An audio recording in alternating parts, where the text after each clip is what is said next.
Well, what happened there is, I think it's a classic example of how do you how do you what do you do with rumors? What do you do with gossip? What do you do with the buzz? How Mhm. serious do you take it? I mean, I think there was someone in Politico. I think it was an article in Politico. A lobbyist in California told Politico that you know people saw what they wanted to see in him, and maybe they didn't ask the questions that they feared that they feared Mhm. the answers.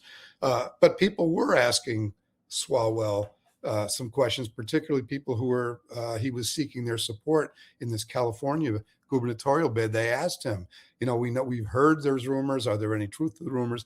And he adamantly Mhm. said no. There's nothing to them. He left no room for ambiguity. So at that point, and particularly, I'm thinking of the press here. What does the press do about that when there was nobody on the time on the record. There were no Yeah. women on the record. There were no witnesses, no hotel receipts, Yeah. no camera footage. Um, and Yeah, uh, and of course he's going to deny it. So at that point, I think it becomes more a question of like changing the dynamics in politics because so many women didn't want to come forward because their entire career was mhm. rooted in his work, right? Or in working for him.